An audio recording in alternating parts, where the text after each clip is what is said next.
ومن أحسن قولا ممن دعا إلى الله. السلام علیکم ورحمۃ اللہ وبرکاتہ۔ بسم اللہ الرحمن الرحیم، نحمده ونصلی علی رسولہ الکریم۔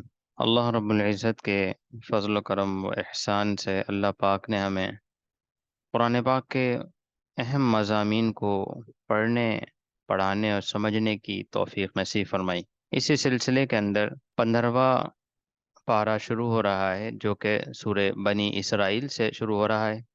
اسے سورہ اسراء بھی کہتے ہیں، اور اس لیے سورہ اسراء اس کو اس لیے کہا جاتا ہے کہ اس میں واقعہ اسراء کا بیان ہے، اور اس صورت میں دو باتوں کا ذکر ہے، ایک اللہ کی وحدانیت اور دوسرا نبی اکرم صلی اللہ علیہ وسلم کا معجزہ اسراء۔ اس لیے اس کی آیات بھی دو قسم کی ہیں، ایک آیات توحید اور دوسری آیات معجزہ۔ اس رکوع کے اندر واقعہ اسراء بیان کیا جائے گا۔ واقعہ اسراء یہ ہے کہ نبی کریم صلی اللہ علیہ وسلم کی رسالت کی تقویت کے لیے حضرت موسیٰ علیہ السلام اور حضرت نوح علیہ السلام کا تذکرہ، اور پھر واقعہ معراج۔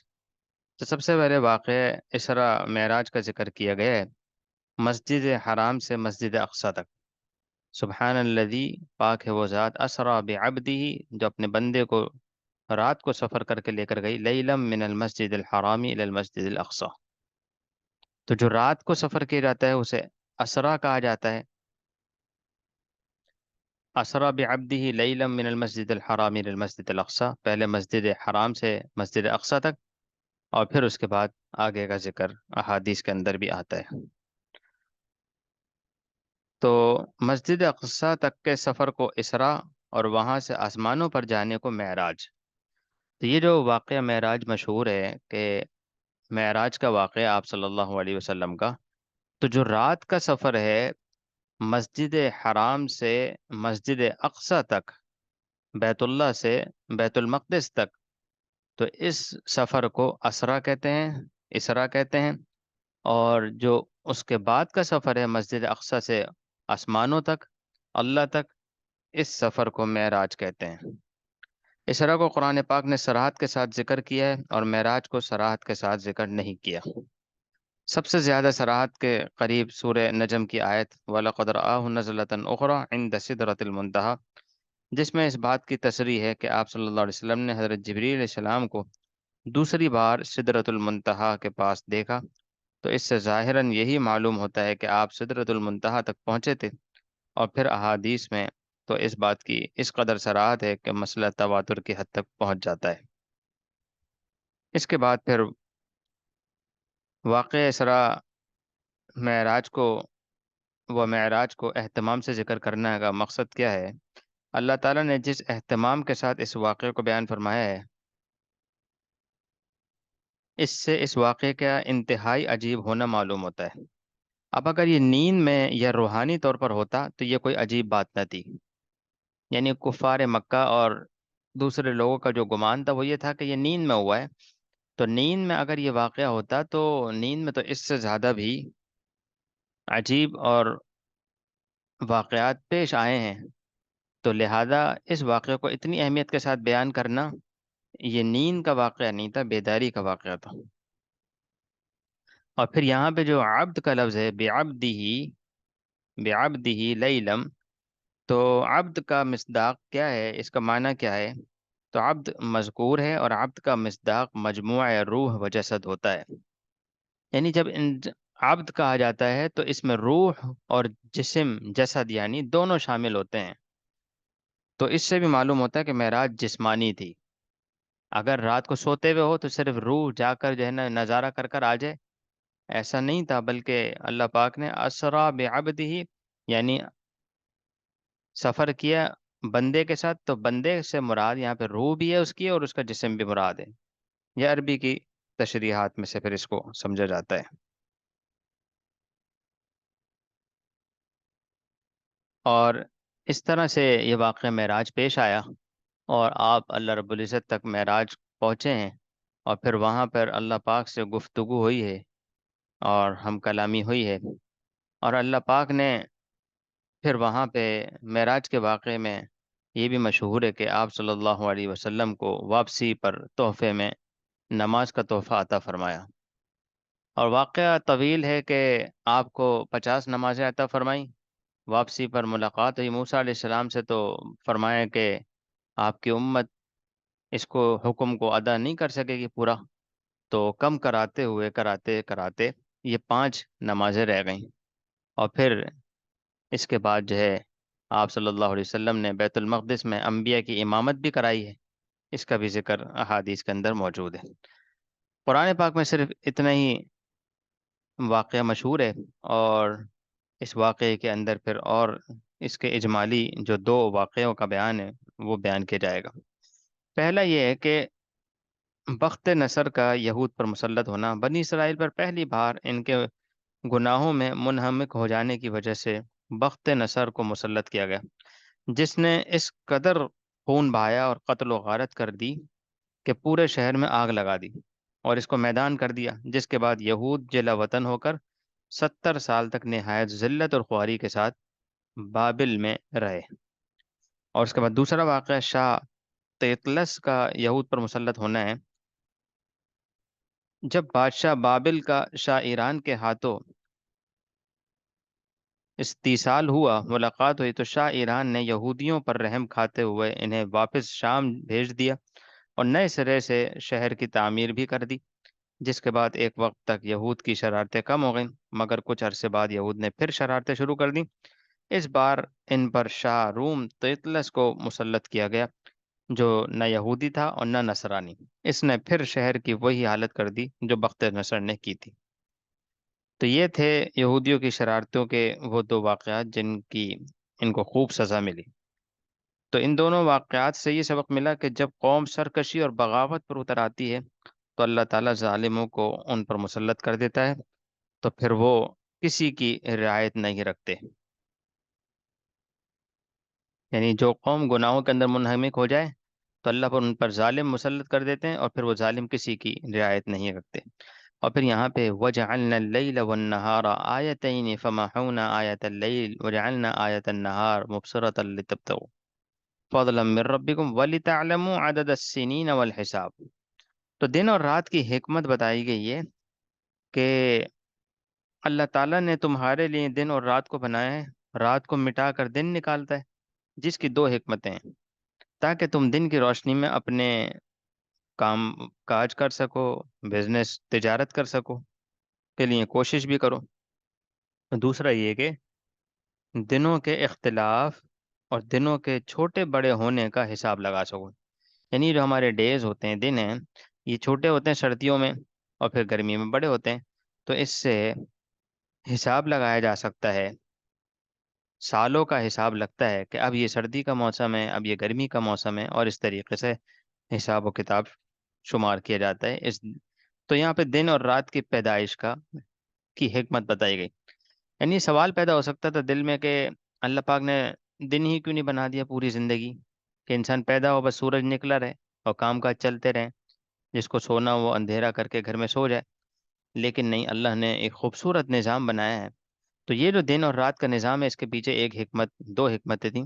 ایک حکمت یہ بیان ہوئی کہ انسان معاش کے لیے نکل سکتا ہے اور رات کو آرام کر سکتا ہے، اور دوسری حکمت یہ بیان ہوئی کہ اس سے سالوں کا حساب لگایا جا سکتا ہے۔ اس کے بعد کامیابی کی 3 شرطیں بتائی گئی ہیں۔ وَمَنْ أَرَادَ الْآخِرَةَ وَسَعَى لَهَا سَعْيَهَا وَهُوَ مُؤْمِنٌ۔ تو یہاں پہ کامیابی کے لیے 3 شرطیں بتائیں، ایک تصحیح نیت، دوسرا تصحیح عمل، اور تیسرا تصحیح عقیدہ۔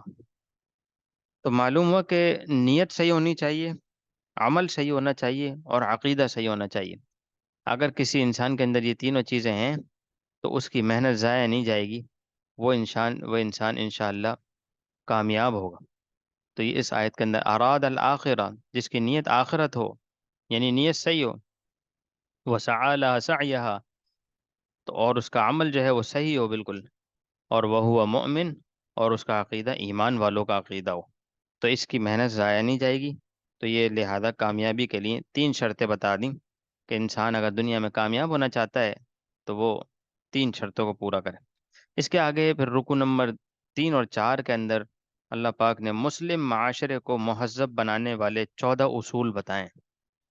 ہم ادھر مختصر انداز میں ان اصولوں کے نیچے انڈر لائن کرتے جائیں گے تاکہ ہمیں پتہ چلتا جائے وہ 14 اصول کہاں سے آئے ہیں، اور وہ کیا اصول ہیں جس کے ذریعے سے ہم اپنے معاشرے کو ایک مہذب معاشرہ اور تہذیب والا معاشرہ بنا سکتے ہیں۔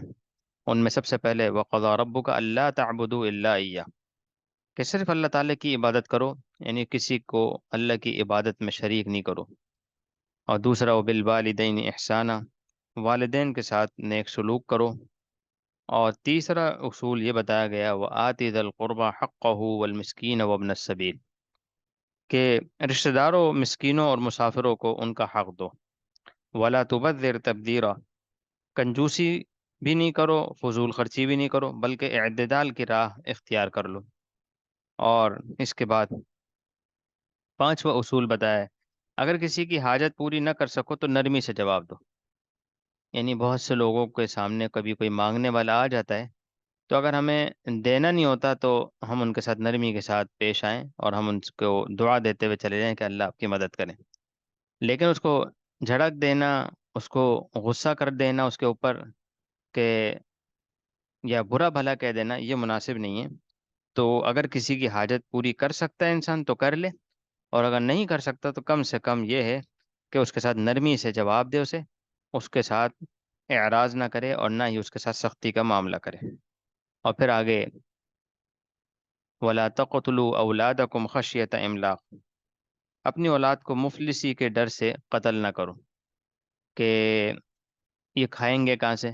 تو آگے اللہ نے فرما دیا نحن نرزقهم وإياكم، تمہاری اولاد کو بھی ہم ہی رزق دیں گے اور تمہیں بھی ہم ہی رزق دیتے ہیں۔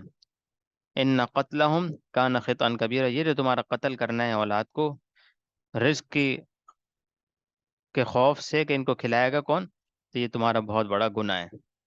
اور پھر آگے ولا تقربوا الزنا، زنا کے قریب تک بھی نہ جاؤ، انه کان فاحشۃ وساء سبیلا، یہ فحش کاری کا راستہ ہے، لہذا اس سے بچو۔ اور پھر آگے بتایا ہے فلا یسرف فی القتل، اور پھر فضول خرچی نہ کرو، فضول خرچی سے منع کیا گیا ہے، اسراف نہ کرو۔ اور پھر اس کے آگے بغیر شرعی جواز کے کسی کو قتل نہ کرو۔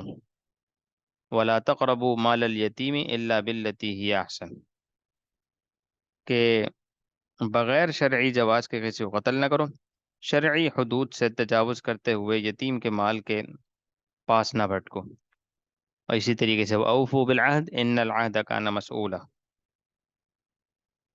شرعی حدود سے پھر قول و قرار کی پابندی کرو۔ شرعی حدود سے تو تجاوز کرتے ہوئے یتیم کے مال کی حفاظت کرنی ہے، ولا تقربوا مال الیتیم الا باللتی ہی احسن، یتیم کے مال کے قریب بھی نہ جاؤ لیکن اچھے طریقے سے، یعنی برے طریقے سے قریب نہ جاؤ۔ اس سے مراد یہ کہ مال کے قریب تو جاؤ لیکن اس کی حفاظت کے لیے، ایسا نہیں ہو کہ اس مال کو ہڑپ کرنے کے لیے یا اس پہ قبضہ کرنے کے لیے جاؤ۔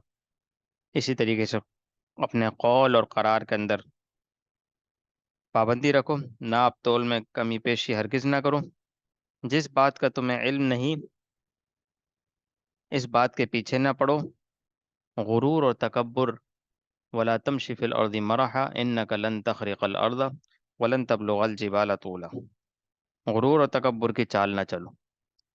اس طرح سے یہاں پہ یہ 14 اصول مکمل ہوئے۔ اللہ ہمیں بھی ان 14 اصولوں پہ چلنے کی توفیق نصیب فرمائے۔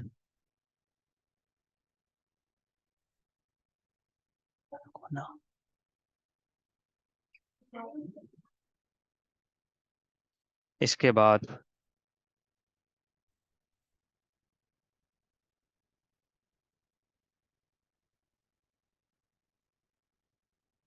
بعد یہاں پہ رکو نمبر 9 کے اندر یہ بیان کیا گیا ہے اقیم الصلاۃ لدلوک الشمس سے۔ اس پورے رکو میں یہ بیان کیا گیا ہے کہ چونکہ ہجرت قریب ہے اس لیے اب نماز کے ذریعے سے اس کے لیے تیاری کریں۔ اور اس کے آگے پھر روح کیا ہے اس کے بارے میں ذکر کیا گیا ہے۔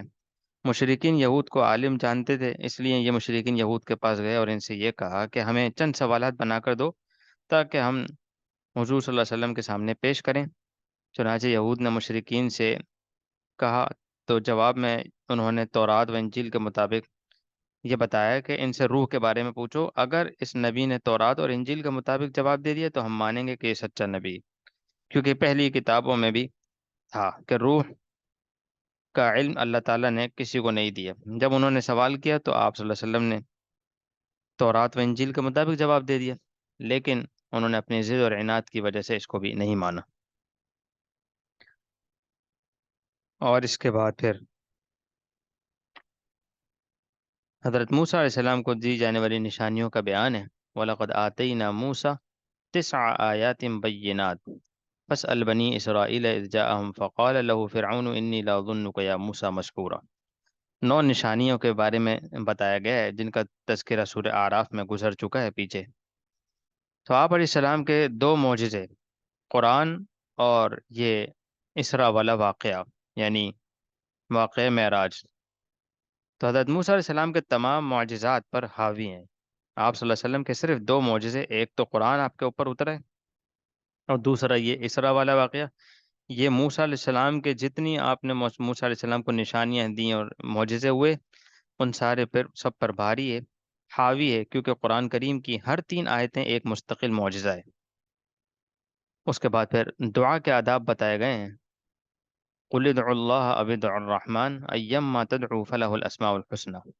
دعا کے آداب بتائے گئے ہیں کہ اللہ کہہ کر پکارو، قل ادعوا اللہ او ادعوا الرحمن، تو اللہ کہہ کر پکارو یا اللہ تعالیٰ کا کوئی دوسرا نام لے کر پکارو جیسے رحمان وغیرہ، اور دوسرا ایما تدعو فلہ الاسماء الحسنی، اور اسماء حسنہ جو قرآن کریم کے پہلے صفحے پر بھی لکھے ہوتے ہیں، جب اس کی الگ سے کتاب بھی آتی ہے، تو ان ناموں کو انسان کو یاد کرنا چاہیے۔ جب اپنی دعا کو مانگے تو ان ناموں کو یاد کر کے اور ان ناموں کا استعمال کر کے دعا کو شروع کرے۔ تو یہ دعا کے آداب بتائے گئے، اور پھر دعا کے آداب میں دوسری چیز بتائی، ولا تجہر بصلاتک ولا تخافت بها، کہ دعا کو مانگتے وقت آواز کو نہ زیادہ بلند رکھو نہ ہی بالکل پست، بلکہ دونوں کا درمیانی راستہ اختیار کرو۔ اور اس طریقے سے یہ صورت مکمل ہوئی ہے۔ یہاں سے سورۃ الکہف شروع ہو رہی ہے، اور سورۃ الکہف کے اندر اصحاب کہف کا قصہ مذکور ہے، اور بھی کچھ قصے اس کے اندر مذکور ہیں۔ انشاءاللہ ہم اس کو پڑھتے ہیں اور سمجھنے کی کوشش کرتے ہیں۔ بسم اللہ الرحمن الرحیم۔ سورہ کہف الحمدللہ سے شروع ہوئی ہے، اور سورہ کہف کے اندر رکوع نمبر 2 کے اندر اللہ رب العزت نے ایک واقعہ بیان کیا ہے۔ نحن نقص علیک نبأہم بالحق انہم فتیۃ آمنوا بربہم وزدناہم ہدی۔ کچھ نوجوانوں کا واقعہ ہے۔ ایک نہایت ہی ظالم بادشاہ ہوا کرتا تھا ایک زمانے میں، جو ظالم ہونے کے ساتھ ساتھ منکر قیامت بھی تھا، یعنی قیامت کا انکار کرنے والا تھا۔ وہ نہیں مانتا تھا کہ قیامت بھی آئے گی، اور وہ پورے ملک میں چکر لگاتا تھا اور لوگوں سے پوچھتا تھا کہ یہاں کوئی میرے دین کے سوا کسی اور دین کا ماننے والا بھی ہے؟ تو ایک دفعہ لوگوں نے بتایا کہ یہاں شہر میں چند سرمایہ دار بڑے گھرانے کے نوجوان ہیں جو قیامت کا اقرار کرتے ہیں اور ایک خدا کو مانتے ہیں۔ یہ بادشاہ ان لوگوں کے پاس گیا اور انہیں مہلت دی۔ وہ نوجوان اگلے دن ہی نکل پڑے اور بالکل ایک غار میں جا کر پناہ لی۔ وہاں اللہ تعالیٰ نے ان نوجوانوں پر ایک لمبی مدت تک کے لیے سکینہ نازل کر دیا اور ان کو سلا دیا، اور یوں ان سب کی حفاظت فرمائی۔ تو اسی واقعے کو اصحاب کہف کا واقعہ کہا جاتا ہے، اور پھر اس کی اور تفصیلات آہستہ آہستہ آتی رہیں گی۔ تو اب اصحاب کہف 309 سال وہاں سوئے ہیں، لیکن ان کی کیفیت کیا تھی اور کس طرح وہاں سوئے ہیں، اور ان کی اللہ پاک نے حفاظت کیسے کری، تو اگلے ہی رکوع میں اس کا بیان کیا ہے۔ وَتَحْسَبُوهُمْ أَيْقَاظًا وَهُمْ رُقُودٌ۔ تو اصحاب کہف کی حفاظت کی جو اللہ پاک نے ذرائع اور چیزیں استعمال کی وہ کیا تھیں؟ سب سے پہلے نیند کی حالت میں بھی ایسا لگتا تھا انہیں کہ جیسے یہ جاگ رہے ہیں۔ وَتَحْسَبُوهُمْ أَيْقَاظًا وَهُمْ رُقُودٌ۔ اور دوسرا وَنُقَلِّبُهُمْ ذَاتَ الْيَمِينِ وَذَاتَ الشِّمَالِ، کہ ان کی کروٹیں بدلتے رہے، اللہ پاک نے ان کی کروٹیں بدلتے رہے ان کی، تاکہ انہیں اس سے بھی ان کی، یعنی کروٹ بدلتے تھے، اگر کوئی جانور یا کوئی آتا تو اس کو محسوس ہو جاتا کہ یہ لوگ زندہ ہیں، یہ لوگ جاگ رہے ہیں۔ ایسا نہیں محسوس ہوتا کسی کو آنے والے کو کہ یہ کوئی بہت پرانے لوگ کوئی سوئے پڑے ہیں یا مر چکے ہیں، تو ان کی حفاظت میں خلل آتا۔ اسی طرح وَكَلْبُهُمْ بَاسِطٌ ذِرَاعِهِ بِالْوَسِيدِ، جو ان کا کتا تھا وہ ان کی چوکھٹ پر یعنی ان کے دروازے پر بالکل غار کے منہ پر پاؤں پھیلائے محافظ مقرر کیا گیا تھا کہ وہ پاؤں پھیلائے ہوئے ایسے بیٹھا ہوا تھا۔ اسی طریقے سے ایک اور چیز وَلَمُلِئْتَ مِنْهُمْ رُعْبًا لَوِ اطَّلَعْتَ عَلَيْهِمْ، جو بھی ان کی طرف جاتا لَوَلَّيْتَ مِنْهُمْ الٹے پاؤں وہاں سے بھاگتا وَلَمُلِئْتَ مِنْهُمْ رُعْبًا۔ تو یہاں پر ان کو یہ بتایا گیا کہ ان پر کوئی جھانکتا تو ڈر کر الٹے پاؤں بھاگتا، کیونکہ اللہ تعالیٰ جہاں چاہتے ہیں کہ لوگ نہ ہوں وہاں ہیبت ڈال دیتے ہیں، جیسا کہ مردے سے فطری ہیبت جھلکتی ہے تاکہ اسے کوئی نہ رکھے۔ اور بتایا کہ وہ قیام کی مدت کے بارے میں بے خبر تھے۔ تو یعنی ان کو یہ نہیں پتا تھا کتنے دن یہاں پہ رہیں۔ تو پہلے تو یہاں پہ ملئت منہم رعبا، رعب کے بارے میں بتائی گئی ہے بات، کہ یہ بات اللہ پاک نے واضح طور پہ بتا دی کہ اللہ پاک ہیبت ڈالتے ہیں، اور اگر اللہ پاک کی طرف خزانے سے ہیبت اور رعب ختم ہو جائے تو آپ اندازہ لگائیں کہ مردوں کے اندر سے اگر ہیبت اور رعب ختم ہو جائے تو ہر کوئی اپنے مردوں کو چاہے گا وہ اپنے گھر کے اندر ہی رکھ لے۔ لیکن اللہ پاک نے اس مردوں کے اندر ایسی ہیبت ڈال دیتے ہیں اور رعب ڈال دیتے ہیں کہ دیکھنے والے کتنے ہی عزیز کیوں نہ ہو، چاہے بیٹا سگا کیوں نہ ہو، وہ کہتا ہے کہ جلد از جلد میرے والد کو یا اس میت کو، اس کی لاش کو جا کر دفنا دیا جائے۔ تو اس طریقے سے یہ ایک ذکر کیا گیا۔ تو یہاں پہ بھی اللہ پاک نے اصحاب کہف کے ساتھ یہی کیا کہ ان کے اوپر رعب ڈال دیا، آنے والا دیکھ کر رعب اس کے اوپر طاری ہو جاتا اور وہ وہاں سے چلا جاتا۔ اور اسی طریقے سے آگے اللہ پاک نے پھر ان کو بتایا کہ وہ اپنے قیام سے باخبر بے خبر تھے، انہیں معلوم نہیں تھا کتنے دن ہو گئے۔ تو ان میں سے کسی ایک نے کہا قال قائل منهم کم لبستم، کتنے دن رو رہے ہو تم یہاں پہ؟ تو انہوں نے کہا قالوا لبسنا یوما او بعض یوم، کہ ہم ایک دن رہے یا دن کا کچھ حصہ۔ تو اللہ پاک نے فرمایا قالوا ربکم اعلم بما لبستم، اللہ ہی بہتر جانتا ہے تم لوگ کتنے دن رہے ہو، اور پھر اس کا آگے ذکر آئے گا۔ اور پھر ان کے بعد اس کو مدینے میں ایک شخص کو ان میں سے آپس میں مشورہ کر کے بھیجا، فَلْيَنْظُرْ أَيُّهَا أَزْكَىٰ طَعَامًا فَلْيَأْتِكُمْ بِرِزْقٍ مِّنْهُ وَلْيَتَلَطَّفْ۔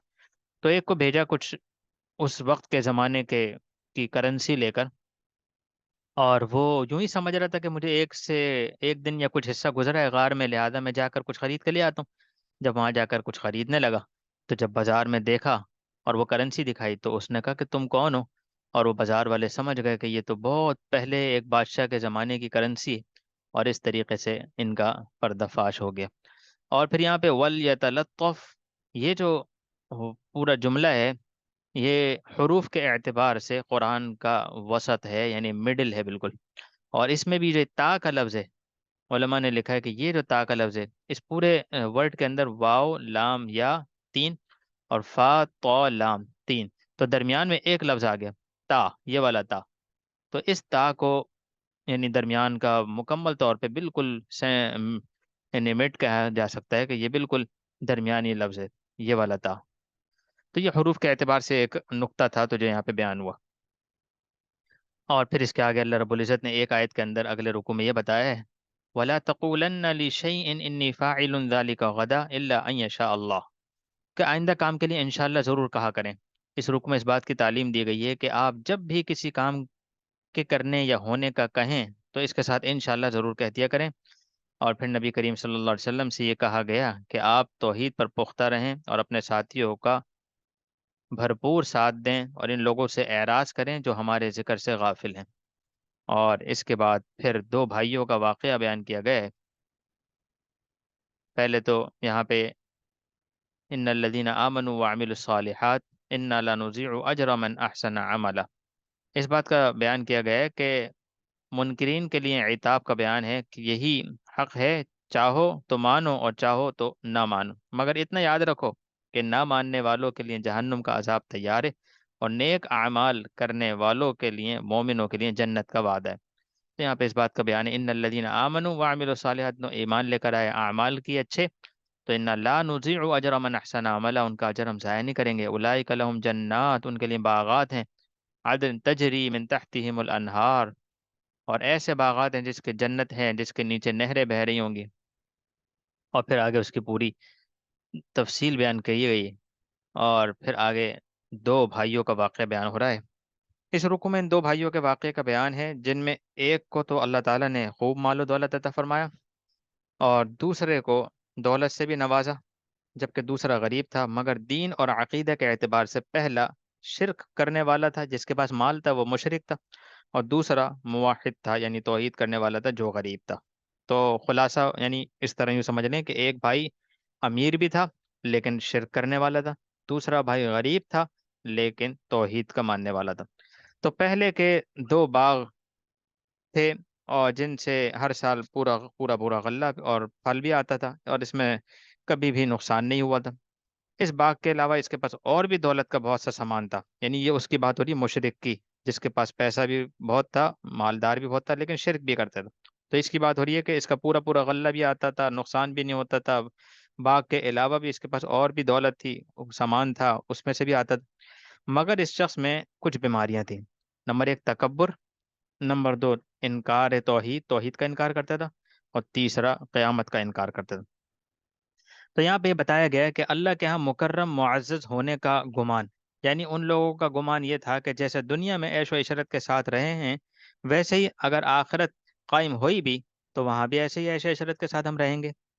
تو اس موحد بھائی نے، دوسرے والے بھائی نے جو غریب بھی تھا اور توحید کا ماننے والا بھی تھا اور غریب بھی تھا، تو اس نے اس سے بہت نصیحت کی اور بہت سمجھایا کہ اپنے رب کے ساتھ کسی کو شریک نہ ٹھہراؤ، مگر وہ اپنے تکبر اور غرور پر جمع رہا، جس کا نتیجہ یہ ہوا کہ جن باغوں پر وہ بہت اتراتا تھا وہ دونوں عذاب کی نظر ہو گئے۔ تو یہاں اس قصے میں دنیا والوں کے لیے، بڑے تاجر اور سارے دنیا کے انسانوں کے لیے یہ نصیحت ہے کہ یہ دولت دنیا میں بھی عذاب کا سبب بن سکتی ہے۔ تو انسان کو جب اللہ نے دولت عطا فرمائی ہو، دنیا عطا فرمائی ہو، تو اس کے ساتھ پھر ایک آخر میں ایک قصہ آئے گا ذوالقرنین کا، تو اس کو ہم ذکر کریں گے کہ جب انسان کے پاس دنیا بھی ہو، دولت بھی ہو، تو اس کو کیسے زندگی گزارنی چاہیے۔ جیسے اس بھائی نے گزاری تو اس کا نتیجہ ہم سب کے سامنے پتہ چل گیا۔ آخر میں بھی ایک شخص کا واقعہ آئے گا ذوالقرنین کا، ہم اس کو انشاءاللہ ذکر کریں گے۔ اور اس کے بعد وَضْرِبْ لَهُم مَثَلَ الْحَيَاةِ الدُّنْيَا، دنیا کی بے ثباتی کو اور دنیا کی بے حیثیت کو، دنیا کی کوئی حیثیت نہیں ہے، اس کو بیان کیا ہے کہ باغ کے حوالے سے بیان کیا گیا ہے کہ اللہ تعالیٰ نے لوگوں کو دو طرح سے نصیحت فرمائی۔ یہ دنیا چیز کیا ہے جس پر تم اس قدر غرور کرتے ہو؟ یہ تو حقیر بھی ہے اور بہت تھوڑی بھی ہے۔ تو اور یہ مال و دولت آخرت میں موجب عذاب ہے۔ اس طرح پھر یہ بات بتائی گئی ہے، اور آگے پھر رکو نمبر 9 کے اندر جا کر اس کا واقعے کا خلاصہ بیان کیا گیا ہے حضرت موسیٰ علیہ السلام اور خضر علیہ السلام کے بارے میں۔ وَإِذْ قَالَ مُوسَىٰ لِفَتَاهُ لَا أَبْرَحُ، یہاں سے پھر یہ موسیٰ علیہ السلام اور خضر علیہ السلام کا تذکرہ ہے۔ یہ واقعہ بھی ہم سنتے رہتے ہیں کتابوں میں۔ تو حضرت موسیٰ علیہ السلام جو ہے وہ تحصیل علم کے لیے حضرت خضر علیہ السلام کے پاس گئے، تو اللہ تعالیٰ نے حضرت خضر علیہ السلام کو تکوینی علم عطا فرمایا تھا، یہ ایک قسم کا علم ہوتا ہے، جبکہ موسیٰ علیہ السلام کے پاس تشریعی شریعت کا علم تھا، یہ ایک الگ قسم کا علم ہے۔ تو موسیٰ علیہ السلام کو اللہ کی طرف سے حکم ہوا کہ حضرت خضر علیہ السلام سے جو ان کے پاس علم ہے اس کو جا کے سیکھیں، جس کا نام تکوینی علم ہے۔ تو موسیٰ علیہ السلام نے اپنے ساتھ ایک جوان حضرت یوشع علیہ السلام کو لیا، جو اس وقت نبی نہ تھے، بعد میں پھر نبی بنے۔ تو ایک طویل اور مشکل راستے کے بعد مجمع البحرین کے مقام پر، یہ ایک جگہ کا نام ہے، دو سمندروں کا جہاں پہ ملاؤ ہوتا ہے، اس جگہ کا نام ہے، پہنچے، وہاں حضرت خضر علیہ السلام سے ملاقات ہوئی، جن کے سامنے اپنے آنے کا وہ مقصد بیان کیا، اور فرمایا انہوں نے تحصیل علم کے لیے ایک سخت انہوں نے شرط رکھ دی خضر علیہ السلام نے کہ میرے ساتھ رہنا ہے تو مجھ سے کسی قسم کا سوال نہ کرنا جب تک میں خود حقیقت حال نہ بتا دوں۔ تو موسیٰ علیہ السلام نے شرط تسلیم فرمائی، اور پھر تھوڑے دن گزرے اور اس کے بعد دونوں نے سفر جاری فرمایا۔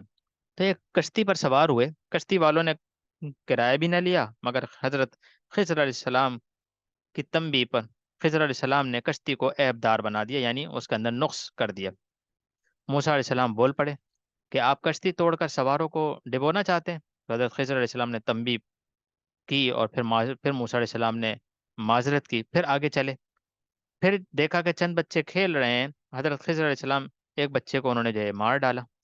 حضرت موسیٰ علیہ السلام سے پھر رہا نہیں گیا، اور پھر جو ہے تشریعی علم کے مطابق یہ کام ناجائز تھا، شریعت کے اندر یہ کام ناجائز ہے کہ کسی کو بھی جو ہے نا مارا جائے، تو اس لیے خاموش نہ رہ سکے۔ پھر حضرت خضر علیہ السلام نے سخت تنبیہ فرمائی، اور حضرت موسیٰ علیہ السلام نے پھر آخری مہلت مانگی۔ آگے ایک دیوار گرنے والی تھی، اس کو مرمت فرمایا کر دیا۔ وہاں کے رہنے والوں انتہائی بے مروت قسم کے لوگ تھے، مانگنے پر بھی کھانا نہ دیا، اس لیے موسیٰ علیہ السلام نے دیوار کی اصلاح پر حضرت خضر علیہ السلام سے کہا کہ ان سے اجرت ہی لے لیتے۔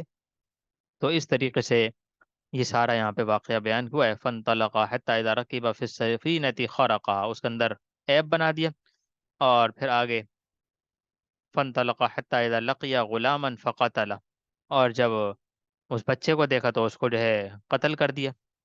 اور پھر آگے اس طرح اس پارے کا اختتام ہوا ہے، اور اس کے بعد اس کا باقی حصہ سورہ کہف کا 16ویں پارے میں۔ تو اس کے اندر بھی جو ہم نے ابھی پڑھا ہے، فَانطَلَقَا حَتَّىٰ إِذَا أَتَيَا أَهْلَ قَرْيَةٍ اسْتَطْعَمَا، ایسی بستی پہ جہاں پہ انہوں نے کوئی مدد بھی نہیں کی، مانگنے پر بھی کھانا نہیں دیا، تو انہوں نے جو ہے ان کی دیوار کو کھڑا کر دیا۔ فَوَجَدَ فِيهَا جِدَارًا يُرِيدُ أَن يَنقَضَّ فَأَقَامَهُ، تو انہوں نے فَأَقَامَهُ، دیوار قائم کر دی۔ یہ سارے معاملات ہو گئے۔ اس کے بعد پھر خضر علیہ السلام نے ایک ایک کر کے جب سارا معاملہ ہو گیا، اب جواب دیے۔ اما السفینۃ، آپ نے سوال کیا کشتی کو میں نے کیوں ابدار کیا، تو فکانت لی مساکین یعملون فی البحر، تو کشتی توڑنے کی وجہ یہ بیان کی کہ آگے ایک بادشاہ ہے جو صحیح سالم کشتی کو چھین لیتا ہے، اس لیے میں نے اس کو عیب دار بنا دیا، تاکہ مالکان کشتی پر احسان کیا میں نے، یہ میں نے نقصان نہیں کیا بلکہ ان کے اوپر احسان کیا۔ وَأَمَّا الْغُلَامُ، لڑکے کو قتل کرنے کی وجہ یہ بتائی کہ اس نے بڑے ہو کر نافرمان بننا تھا، اور کفر میں مبتلا ہو کر والدین کے لیے فتنہ بنے گا، اور اس کی محبت میں اس کے والدین بھی اللہ کے نافرمان بن جاتے، تو اور ایمان خطرے میں پڑ جاتا ان کا، اس لیے میں نے اس کو قتل کر دیا۔ اور تیسرا، وَأَمَّا الْجِدَارُ، دیوار اس لیے درست کی کیونکہ اس کے نیچے 2 یتیم بچوں کا خزانہ مدفون تھا، اگر دیوار گر جاتی تو خزانہ دب جاتا، اور ان بچوں کا والد نیک صالح آدمی تھا، اس کی نیکی کی رعایت کرتے ہوئے خزانے کو بچا لیا۔ تو یہ، اور پھر آخر میں بتایا وَمَا فَعَلْتُهُ عَنْ أَمْرِي، یہ سارا واقعہ بتانے کے بعد وَمَا فَعَلْتُهُ عَنْ أَمْرِي ذَلِكَ تَأْوِيلُ مَا لَمْ تَسْطِع عَلَيْهِ صَبْرًا، یہ بتایا کہ یہ سب میں نے اپنی مرضی سے نہیں کیا بلکہ یہ سب کچھ اللہ تعالیٰ کے حکم سے کیا ہے۔ تو یہاں پہ یہ بھی بات معلوم ہو گئی کہ انبیاء علیہ الصلوۃ والسلام عالم الغیب نہیں ہوتے، اس لیے کہ سارے کام کرنے کے بعد کیا فرمایا کہ یہ میں نے خود نہیں کیا، اللہ پاک نے مجھے اس کا علم دیا، مجھے بتایا، لہذا میں اس کو کرتا چلا گیا۔ اور اس کے بعد جیسے ہم نے شروع میں کہا تھا کہ مال ہونے کے ساتھ بھی انسان ناکام ہو گیا تھا، وہ جیسے بھائی کا واقعہ آیا کہ اس کے اندر غرور، تکبر اور قیامت کا انکار، توحید کا انکار تھا، اور مال بھی بہت تھا تو اس کا مال سارا ضائع ہو گیا۔ اب یہاں پہ ایسے شخص کا واقعہ آ رہا ہے جو کہ بہت مالدار اور مشرق اور مغرب میں حکومت کرنے والا تھا، لیکن بہت زیادہ اللہ کا مطیع اور فرمانبردار تھا۔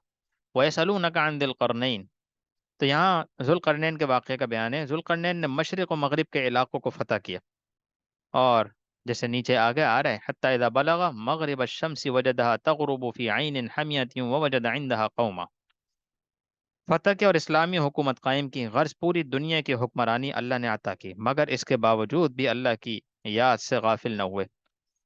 اور انہوں نے ایک بہت بڑا کام یہ کیا کہ ذوالقرنین کے اہم کارناموں میں ایک کارنامہ بہت بڑا یہ ہے کہ انہوں نے انتہائی سفاک اور دہشت گرد قوم یعنی یاجوج اور ماجوج کو ایک گھاٹی میں رہتی دنیا تک کے لیے بند کر دیا، محصور کر دیا۔ اس عظیم کارنامے میں انہوں نے عوام سے صرف رضاکارانہ طور پر جانی تعاون کی تو درخواست کی، لیکن کسی قسم کا مالی تعاون نہ لیا۔ قرب قیامت میں اس گھاٹی کی دیوار جس کو بندے کے بند کے طور پر تعمیر کیا گیا وہ ٹوٹ جائے گی، اور اس فتنے پر قوم کا خروج ہوگا۔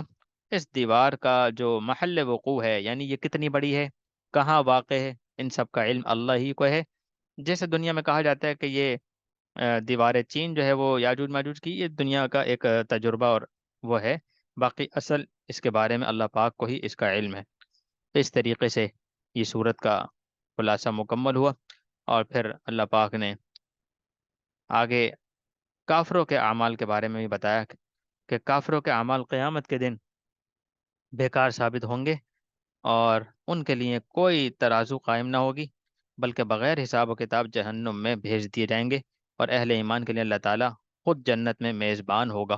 تو یہاں پہ آخر میں پھر اللہ پاک نے ذالک جزاؤہم، یعنی یہاں پہ دیکھیں اولئک الذین کفروا بآیات ربہم ولقائہ فحبطت اعمالہم، اور آگے بتایا فلا نقیم لہم یوم القیامت وزن، کوئی وزن و ترازو نہیں ہوگا ان کے ان اعمال کو تولنے کے لیے، بلکہ ذالک جزاؤہم جہنم، ان کا تو ٹھکانہ جہنم ہوگا، بما کفروا، جو کفر کر کر آئے تھے۔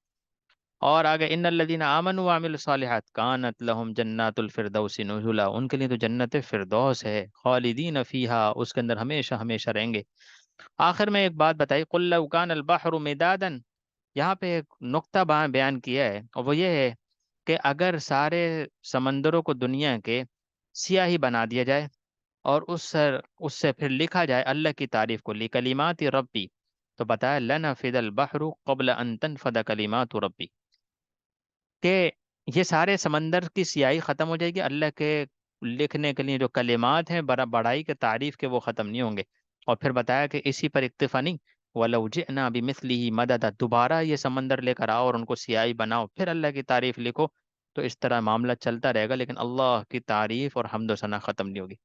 تو اس طرح یہ سورت کا اختتام ہوا ہے۔ انشاءاللہ سورہ مریم کا آغاز اگلی کلاس میں ہوگا۔ اللہ رب العزت ہمیں عمل کرنے کی توفیق نصیب فرمائے۔ وآخر دعوانا ان الحمد للہ رب العالمین۔